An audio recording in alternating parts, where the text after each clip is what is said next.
Phone tapping కేసులో కీలక పరిణామం చోటు చేసుకుంది. రాజకీయ శరణార్థిగా గుర్తించాలని ప్రభాకర్ రావు అమెరికా ప్రభుత్వానికి మొరపెట్టుకున్నారు. ఫోన్ ట్యాపింగ్ కేసులో తనను ప్రభుత్వం ఇబ్బంది పెడుతుందంటూ లేఖలు రాశారు. తెలంగాణ ప్రభుత్వంలో కీలక స్థానంలో తాను పనిచేశానని ప్రభాకర్ రావు చెప్పుకున్నారు. రాజకీయంగా తనను ప్రభుత్వం వేధిస్తుందని పేర్కొన్నారు. తీవ్ర అనారోగ్య సమస్యలతో తాను కొట్టుమిట్టాడుతున్నానని, ప్రస్తుతానికి ఫ్లోరిడాలో తన కుమారుని వద్ద ఉంటున్నానని వివరించారు. మరోవైపు అమెరికాలో తలదాచుకుంటున్న ప్రభాకర్ రావుని ఇండియాకు రప్పించేందుకు ప్రయత్నాలు జరుగుతున్నాయి. ఇంటర్పోల్ ద్వారా రెడ్ కార్నర్ నోటీస్ జారీ చేయించేందుకు పోలీసులు ప్రయత్నిస్తున్నారు. ఇక ఛానల్ ఎండీ శ్రవణ్ రావు చికాగోలో ఉన్నట్లు తెలిసింది. ఇక చికాగోలో శ్రవణ్ రావు అడ్రస్ ను పోలీసులు కనుగొన్నారు.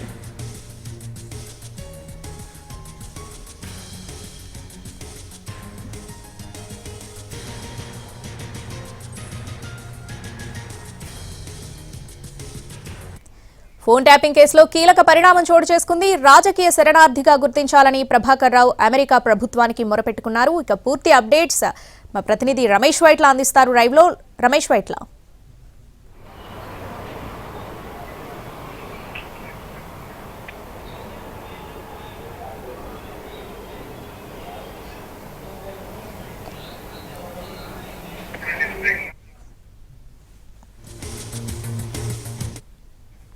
కీలక పరిణామం చోటు చేసుకుని చెప్పొచ్చు. అయితే ఇప్పటివరకు ప్రభాకర్ ఎస్ఐబి మాజీ చీఫ్ అయిన ప్రభాకర్ రావుకు అమెరికాలో గ్రీన్ కార్డు వచ్చిందని చెప్పి ఇప్పటివరకు ప్రచారం జరిగింది. కానీ ఇప్పటివరకు ప్రభాకర్ రావుకు ఎలాంటి గ్రీన్ కార్డు రాలేదని చెప్పి కూడా అధికారుల నుంచి వచ్చిన సమాచారం. అయితే దానికంటే అత్యంతంగా ఉన్న మరొక కీలక పరిణామం చోటు చేసుకుని చెప్పొచ్చు. ఎందుకంటే ఆ గ్రీన్ కార్డు కంటే కూడా అత్యంత ముఖ్యమైనది తనను రాజకీయ శరణార్థిగా గుర్తించాలని చెప్పి ప్రభాకర్ రావు ఒక పిటిషన్ని అమెరికా గవర్నమెంట్కి పిటిషన్ పెట్టుకున్నట్లుగా సమాచారం. ఎందుకంటే రాజకీయ శరణార్థిగా గుర్తించినట్లయితే ఎలాంటి కేసులు ఉండవు, ఎలాంటి ఒత్తిడి ఉండదు, ఏ ప్రభుత్వం నుంచి ఎలాంటి ఒత్తిడి ఉండవు. ఒకవేళ ఎక్కడైనా ప్రభుత్వాలు కేసులు నమోదు చేసినప్పుడు కూడా వాటి నుంచి మినహాయింపు వచ్చే అవకాశం ఉంటుంది. కాబట్టి తనను రాజకీయ శరణార్థిగా గుర్తించాలని చెప్పి ప్రభాకర్ రావు ఒక పిటిషన్ అటు అమెరికన్ గవర్నమెంట్కి పెట్టుకున్నాడు. ప్రస్తుతానికి ప్రభాకర్ రావు చికాగోలో ఉంటున్నాడు. చికాగోలోని తన కుమారుని వద్ద అటు ప్రభాకర్ రావు ఉంటున్నాడు. అయితే ఈ నేపథ్యంలోనే తనను ఇక్కడ తెలంగాణ ప్రభుత్వం వేధిస్తుంది. తెలంగాణలో తనకి అత్యంత కీలకమైన స్థానంలో పనిచేశాను, కీలకమైన పోస్టుల్లో పనిచేస్తాను, అంతేకాకుండా దాదాపు 10 సంవత్సరాల పాటు తన కీలకమైన పోస్టుల్లో ఉన్నాను. అయితే తనకు ఆరోగ్యం బాగలేకపోవడంతో తను అమెరికాకు వచ్చాను. ఆ తర్వాత తనపై కేసులు పెట్టి అక్కడ తెలంగాణ ప్రభుత్వం వేధిస్తుంది. కాబట్టి తనను ఒక రాజకీయ శరణార్థిగా గుర్తించాలి, రాజకీయ శరణార్థిగా గుర్తించమని చెప్పి అటు అమెరికా ఫెడరల్ గవర్నమెంట్కి అటు ప్రభాకర్ రావు ఒక పిటిషన్ పెట్టుకున్నట్లుగా సమాచారం. అయితే ప్రస్తుతానికి అటు చికాగోలోని కుమారుని వద్ద అటు ప్రభాకర్ రావు ఉంటున్నాడు. అయితే అతను తీవ్రమైన ఆరోగ్య సమస్యతో ఉన్నాడు. ఇటీవల కాలంలో ఒక సర్జరీ కూడా కావడం జరిగింది. మరొకసారి కూడా సర్జరీ చేయించుకోవడానికి ప్రయత్నాలు కొనసాగుతున్నాయి.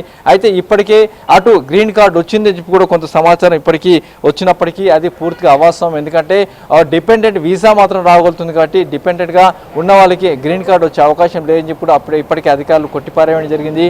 అయితే ఈ నేపథ్యంలోనే శరణార్థి అయితే గ్రీన్ కార్డు కావచ్చు, లేకుంటే డిపెండెంట్ వీసా కావచ్చు, ఎలాంటి అవసరం లేకుండా శరణార్థిగా ఉండే అవకాశం ఉంటుంది. కాబట్టి తనను రాజకీయ శరణార్థిగా గుర్తించాలని చెప్పి అమెరికా ఫెడరల్ గవర్నమెంట్కి చికాగోలో ఉన్న ప్రభాకర్ ఒక పిటిషన్ దాఖలు చేసుకున్నట్లుగా ఒక సమాచారం ఉంది. అయితే దీనిపైన ఫర్దర్గా ఏం జరుగుతుందో చూడాల్సింది. ప్రస్తుతం అయితే ప్రభాకర్ రావుకు ఎలాంటి గ్రీన్ కార్డు రాలేదు.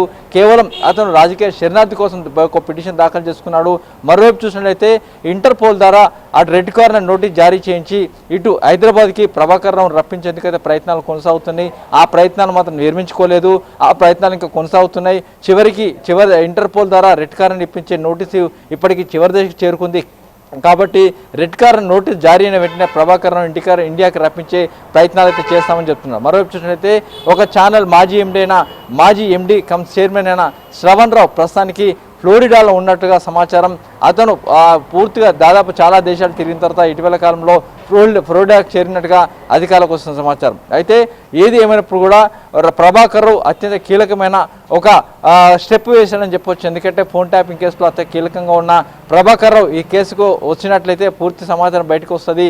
కాబట్టి తనను అక్కడ ప్రభుత్వం వేధిస్తుంది, ప్రభుత్వం చిత్రహింసలు పెడుతుంది, తన కేసులు పెట్టింది, అరెస్ట్ చేయాలని చూస్తుంది. కాబట్టి తనను రాజకీయ శరణార్థిగా గుర్తించాలని చెప్పి కూడా అమెరికా గవర్నమెంట్కి అటు ప్రభాకర్ ఒక పిటిషన్ పెట్టుకున్నట్లుగా సమాచారం.